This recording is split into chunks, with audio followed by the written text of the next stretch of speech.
बेगानी शादी में अब्दुल्ला दी दीवाना कुछ नहीं कर सकते।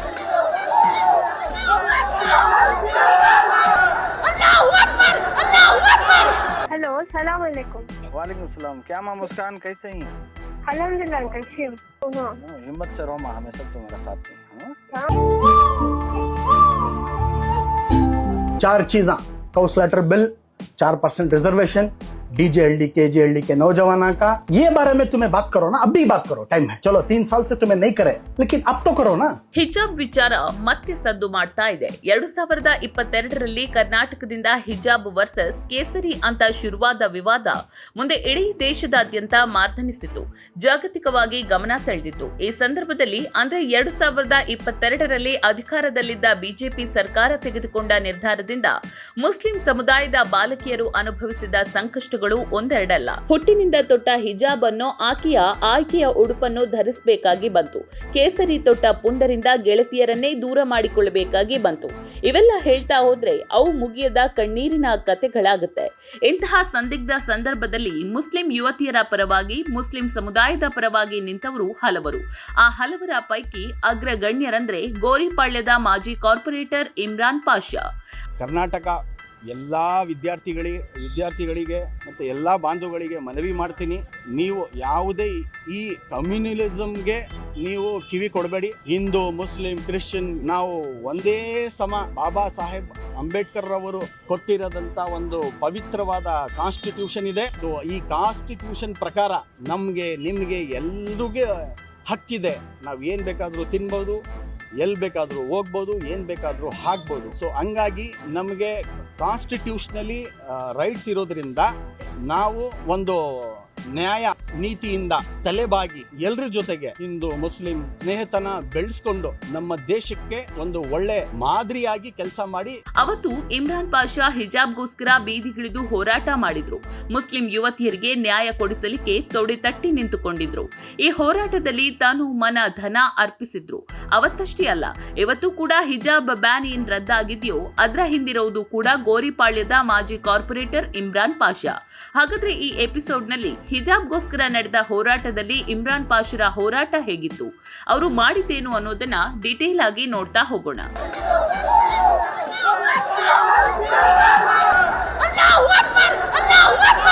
हेलो सलाम अलैकुम। वालेकुम सलाम। क्या माँ मुस्कान कैसे हैं? अल्हम्दुलिल्लाह कैसे हो? हिम्मत से रहो माँ, हमेशा तुम्हारा साथ में। 4 चीज़ा काउंस लेटर बिल, 4% रिजर्वेशन, डीजेएलडी केजेएलडी के नौजवाना का, ये बारे में तुम्हें बात करो ना, अभी बात करो, टाइम है। चलो 3 साल से तुम्हें नहीं करे, लेकिन अब तो करो ना। ನೋಡಿ, ಅದು 2022 ಜನವರಿ 1ನೇ ತಾರೀಕು ಕರಾವಳಿಯ ಉಡುಪಿಯಿಂದ ಈ ಹಿಜಾಬ್ ಕಿಚ್ಚು ಹೊತ್ತಿಕೊಂಡಿತು. ಅಲ್ಲಿಂದ ಕರ್ನಾಟಕದ ಇತರ ಶಾಲಾ ಕಾಲೇಜುಗಳಿಗೆ ಹಬ್ಬಿ ದೇಶದಾದ್ಯಂತ ಕಾಡ್ಗಿಚ್ಚಿನಂತೆ ಹರಡಿತು. ಈ ಸಂದರ್ಭದಲ್ಲಿ ಮುಸ್ಲಿಂ ಹೆಣ್ಣು ಮಕ್ಕಳು ಪರಂಪರಾಗತವಾಗಿ ಹಾಕಿಕೊಂಡು ಬರ್ತಿದ್ದ ಹಿಜಾಬ್ಗೆ ಪ್ರತಿಯಾಗಿ ಆರ್ಎಸ್ಎಸ್ ಮತ್ತು ಎಬಿವಿಪಿ ಪ್ರೇರಿತ ಹಿಂದುತ್ವವಾದಿ ವಿದ್ಯಾರ್ಥಿಗಳು ಹೊಸದಾಗಿ ಕೇಸರಿ ಶಾಲನ್ನ ಧರಿಸಿ ಶಾಲಾ ಕಾಲೇಜುಗಳಿಗೆ ಎಂಟ್ರಿ ಕೊಡುವುದಕ್ಕೆ ಶುರು ಮಾಡಿದ್ರು. ಈ ಸಂದರ್ಭದಲ್ಲಿ ನಮ್ಮ ಕರ್ನಾಟಕದ ಒಂದಿಷ್ಟು ಶಾಲಾ ಕಾಲೇಜುಗಳು ಅಕ್ಷರಶಃ ಯುದ್ಧ ಭೂಮಿಗಳಾಗಿ ಬಿಟ್ವು. ಈ ಹೊತ್ತಲ್ಲಿ ಈ ಸಂಘರ್ಷದಲ್ಲಿ ಜಾಗತಿಕವಾಗಿ ಗಮನ ಸೆಳೆದಿದ್ದು ಮಂಡ್ಯದ ವಿದ್ಯಾರ್ಥಿನಿ ಮುಸ್ಕಾನ್. ಮಂಡ್ಯದಲ್ಲಿ ಕಾಲೇಜೊಂದರಲ್ಲಿ ಹಿಜಾಬ್ ಧರಿಸಿ ಬಂದಿದ್ದ ಮುಸ್ಕಾನ್ ತನ್ನ ಸ್ಕೂಟಿಯಿಂದ ಇಳಿದು ಬರ್ತಾ ಇದ್ದಂತೆ ನಾಯಿಗಳಂತೆ ಮುಗಿಬಿದ್ದ ಕೇಸರಿ ಶಾಲು ಧರಿಸಿದ ಪುಂಡರು ಆಕೆಯ ಮನೋಸ್ಥೈರ್ಯವನ್ನ ಕುಗ್ಗಿಸಲು ನೋಡಿದ್ರು. ಆದ್ರೆ ಸಿಂಗಲ್ ಸಿಂಹದಂತೆ ತಿರುಗಿ ಬಿದ್ದ ಮುಸ್ಕಾನ್ ಎದೆಗುಂದಲಿಲ್ಲ. ಆ ಪುಂಡರ ಎದೆಯ ಮೇಲೆ ಕಾಲಿಟ್ಟು ಅಲ್ಲಾಹು ಅಕ್ಬರ್ ಅಂತ ಘೋಷಣೆ ಕೂಗಿದ್ದು ಈಗ ಇತಿಹಾಸ. ಆ ಮುಸ್ಕಾನ್ಗೆ ಹೀಟ್ ಆಫ್ ದಿ ಮೊಮೆಂಟ್ ನಲ್ಲಿ ಬಂದ ಧೈರ್ಯ ಇದೆಯಲ್ಲ, ಅದು ಸರ್ವಕಾಲಕ್ಕೂ ಸರ್ವರಿಗೂ ಅಗತ್ಯವಾಗಿ ಬೇಕಿರಬೇಕಾದ ಧೈರ್ಯ.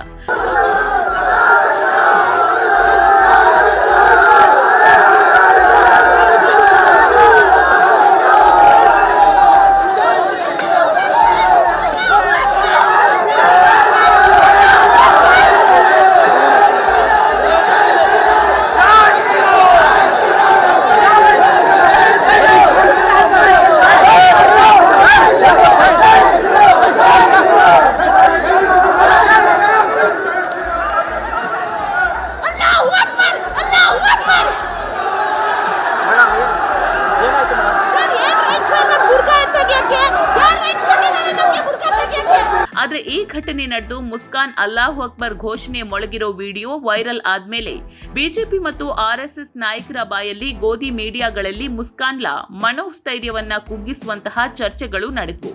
ಈ ಹೊತ್ತಲ್ಲಿ ಎಂಟ್ರಿ ಕೊಟ್ಟಿದ್ದೆ ಗೋರಿಪಾಳ್ಯದ ಕಾರ್ಪೊರೇಟರ್ ಇಮ್ರಾನ್ ಪಾಷಾ. ಎಸ್, ಅವತ್ತು ಮುಸ್ಕಾನ್ ವಿಡಿಯೋ ವೈರಲ್ ಆಗ್ತಿದ್ದಂಗೆ ಆಕೆಯ ನೆರವಿಗೆ ಮೊಟ್ಟ ಮೊದಲ ಬಾರಿಗೆ ಧಾವಿಸಿದ್ದು ಇದೇ ಇಮ್ರಾನ್ ಪಾಷಾ.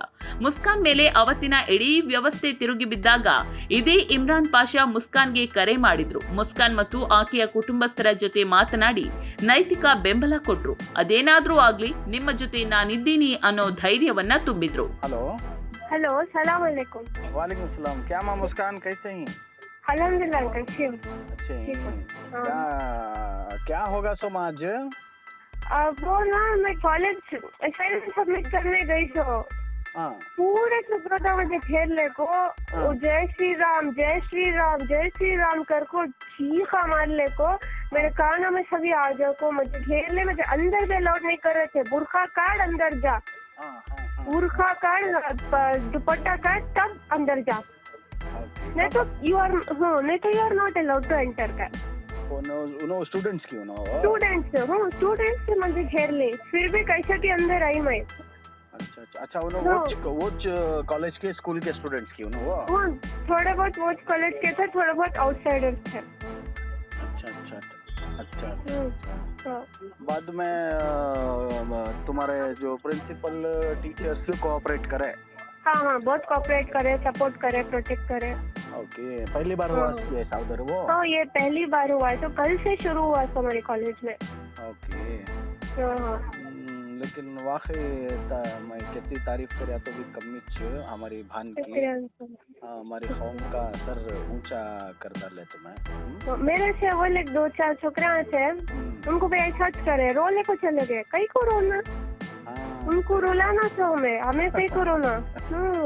सही बात। हिम्मत से मुकाबला करे ना, वो एक बहुत बड़ी बात है हमारे कौम के वास्ते। लेकिन जो भी हुआ वो गलत नहीं होना था।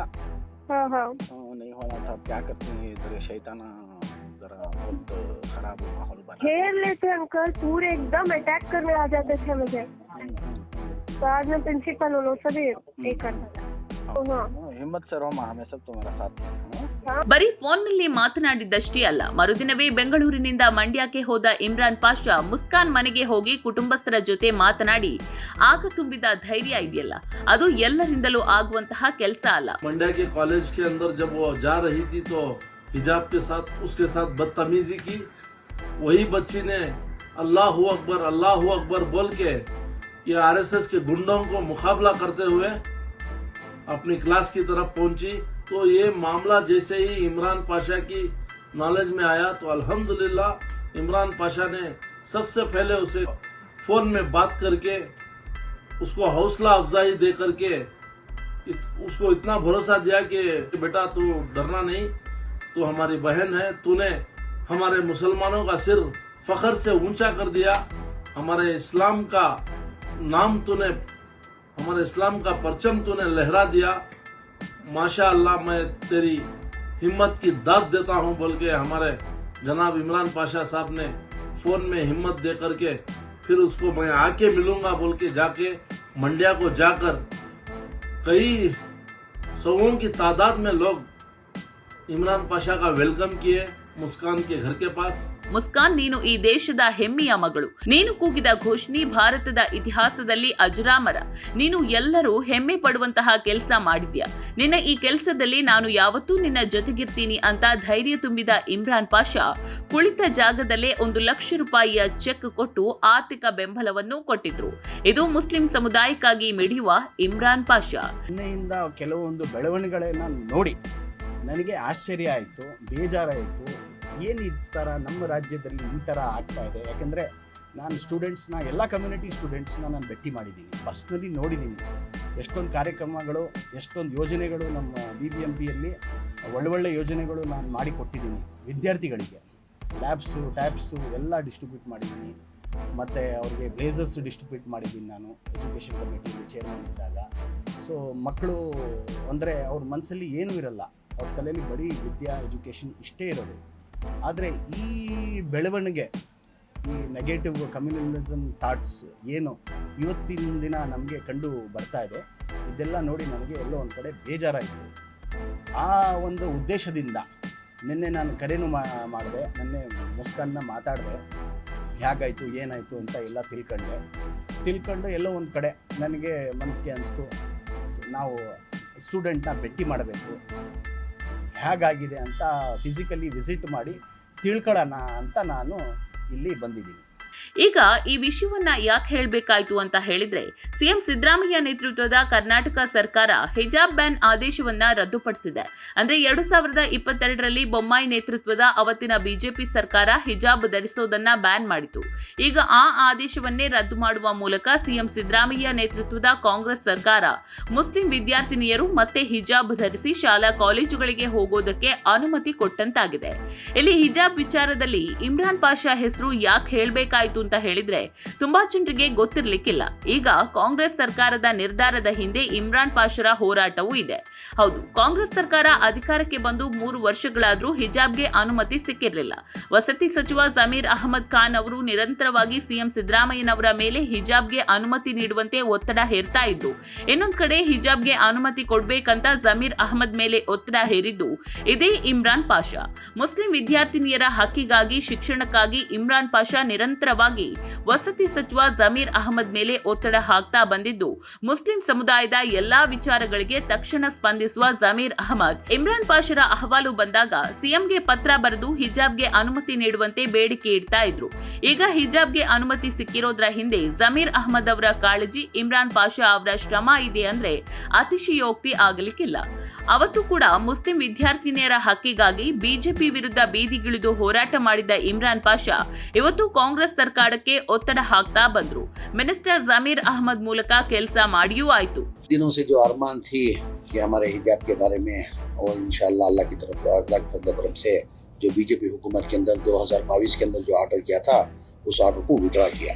हमारा माइनॉरिटी डिपार्टमेंट से ही हम लोग ने पुटअप किए थे. देवदास कामत का ओपिनियन लेके, एजी का ओपिनियन लेके, हमारे डिपार्टमेंट से, माइनॉरिटी डिपार्टमेंट से, मेरी तरफ से सीएम को पुटअप करके फाइल 24 तारीख को, मार्च 24 तारीख को भेजे थे.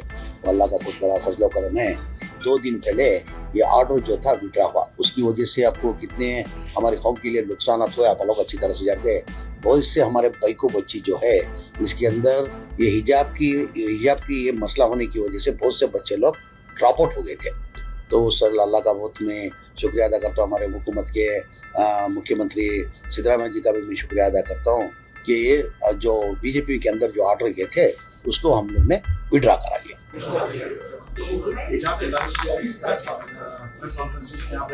नहीं, मैं उस दिन हेडक्वार्टर में नहीं था, मैं केरला में रहने की वजह से मैं नहीं था, हेडक्वार्टर में नहीं था. मैं केरला में था, कुछ पार्टी के काम की वजह से मैं केरला में था. जिस दिन प्रेस मीट हुई थी उधर मैं उस दिन केरला में था.